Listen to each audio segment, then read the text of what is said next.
Toujours, toujours. Et c'est toujours un immense plaisir pour nous de voir lors des rentrées solennelles le nombre des étudiants qui augmente et c'est un peu...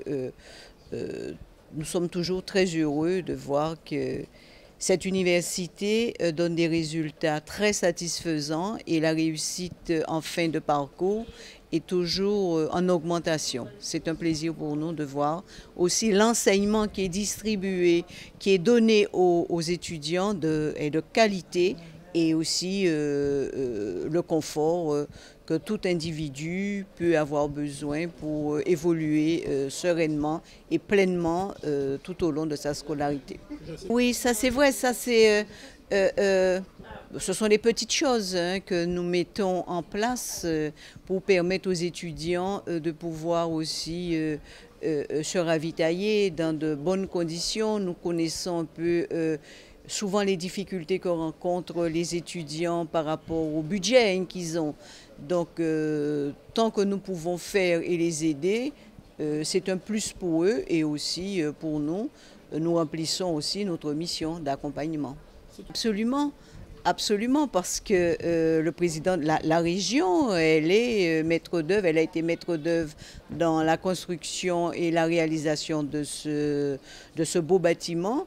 Et aussi, il était important pour le président de région de donner le maximum d'informations aux étudiants concernant les aides aussi, les aides régionales qui peuvent aussi porter une amélioration et un mieux dans l'évolution scolaire des étudiants.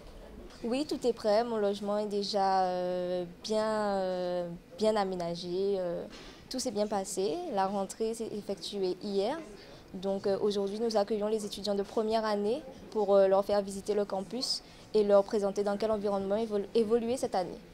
Ici au DPLSH, nous avons droit à un enseignement de qualité. Les professeurs sont à l'écoute, que ce soit au niveau administratif, personnel ou scolaire.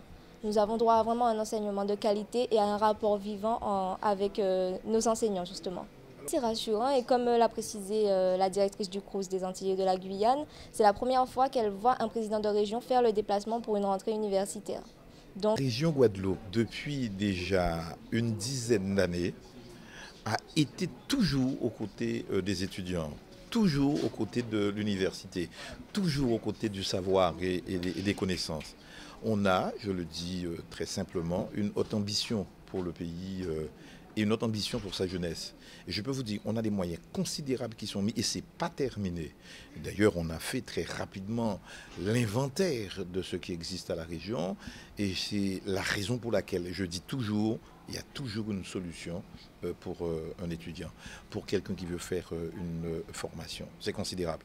Et puis les ambitions pour l'avenir sont encore bien là. Nous faisons à côté, dans la cité de la connaissance, là où il y a l'université régionale des métiers et de l'artisanat, un centre international d'apprentissage des langues, un conservatoire de musique. Ensuite, pour celles et ceux qui ont fait des études, qui ont fini doctorat, post-doctorat, il y a des aides qui sont octroyées par la région. Des professeurs qui sont déjà professeurs, qui enseignent, des maîtres de conférences, bref, quel que soit leur grade, qui veulent aller parfaire leurs connaissances, ils peuvent aller dans les laboratoires internationaux. Certains sont déjà allés aux États-Unis, qu'ils soient professeurs de médecine, de droit ou que sais-je, ingénieurs. On a créé avec l'université une école d'ingénieurs. On vient de passer une convention avec Sciences Po Paris pour délivrer des titres universitaires. Reste à trouver des accords au sein de l'université des Antilles. C'est le directeur, M. Jean-Pierre Sainton, qui est en charge de ce dossier bien entendu de l'université, mais la région est là en facilitatrice, en accompagnateur, en financeur, disons ça comme ça. On a une petite brochure où une douzaine de dispositifs existent, qui des prêts, ça peut aller jusqu'à 15 000 €. La région rembourse les intérêts. Les bourses, 3 000 €. Lorsqu'on est ici, 1 720 €. On reçoit aussi des étudiants étrangers. On les incite à venir connaître et découvrir le pays de Guadeloupe, le rayonnement du pays. Positif, voilà ce qu'il faut dire. Et c'est ce que j'ai eu à dire ce matin aux étudiants et ça m'a rappelé mes rentrées universitaires de l'époque. Et occupation. Il y a plusieurs... il reste beaucoup à faire. Ici, c'est 51 millions mis par la région. L'État a mis 11 millions. Donc, l'État a fait son travail. Mais on ne peut pas avoir 500 étudiants dans un campus qui est l'un des plus beaux de France. Comme l'a dit le Premier ministre, M. Jean-Marc Ayrault. 500, il faut monter. Dans notre tête, c'était entre 1500 et 2500 étudiants sur les 10 prochaines années. C'est la raison pour laquelle on a construit une résidence universitaire à Morin. Il y a ici, dans l'ancienne clinique chirurgicale Vie-Rose, il y a 180 places, il me semble. Et on n'a pas fini. On avait déjà pris langue avec le diocèse qui ont des terrains à Saint-Jean-Bosco, à Gourbert, pour construire encore. On a demandé à la population de Basse-Terre, construisez pour louer à bon prix. Il faut le dire, parce que les étudiants n'ont pas toujours les moyens, même lorsqu'ils sont aidés. Donc, bref, faire repartir le logement. Il manque une vie nocturne. Les étudiants, c'est la jeunesse, il faut pouvoir avoir des loisirs. Il manque du transport.